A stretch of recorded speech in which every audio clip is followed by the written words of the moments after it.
When I bought my modest lakeside house 5 years ago, the real selling point was the peaceful, private lake just beyond my backyard. The realtor assured me it was resident access only, and I pictured quiet mornings fishing with my son and watching sunsets ripple across the water. What I didn't picture was Karen. Karen moved in 2 doors down about a year after I did. She immediately appointed herself as the unofficial HOA president, despite the fact that our neighborhood's HOA barely even exists. Just a few basic rules about trash and lawn upkeep. But Karen took it upon herself to enforce whatever rules she felt like inventing that week. At first, it was small stuff. An angry note on my door because I left my trash bin at the curb an extra day. Complaints that my grass was half an inch too long. Whatever. I let it slide. But then she turned her eyes to the lake. One Saturday morning, I was sitting on my little folding chair at the edge of my lawn, rod in hand, my 10-year-old son beside me. We were having a blast, just father-son time, the very reason I bought this house. Suddenly, I hear someone clearing their throat behind me. I turn, and there's Karen, hands on hips, eyes locked on me like I'm committing a crime.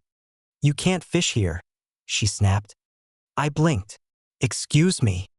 This lake is for HOA members only. You need permission to fish." "Karen, I live here. I'm literally on my property," I said, gesturing to my lawn under my feet. She huffed. "Doesn't matter. Fishing disturbs the wildlife.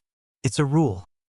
Before I could even reply, she stormed off, phone in hand. 10 minutes later, a patrol car pulled up. I couldn't believe it. She had actually called the cops on me for fishing in my own backyard. To their credit, the officers were clearly embarrassed.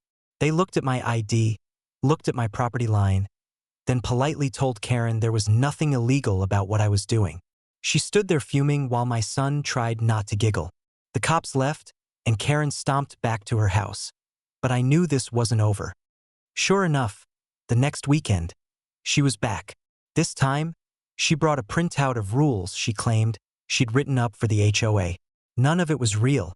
She threatened to fine me $100 every time I cast a line. I laughed in her face. That's when she said she'd make sure I regret disrespecting her. Well, two can play that game. I did some research and discovered something interesting. While the HOA had scenic view easements that gave certain homeowners bragging rights about their lakeside view, there was nothing preventing me from parking a boat on the lake or where I did it. So, I bought an old pontoon boat off Craigslist. Bright blue, pretty ugly.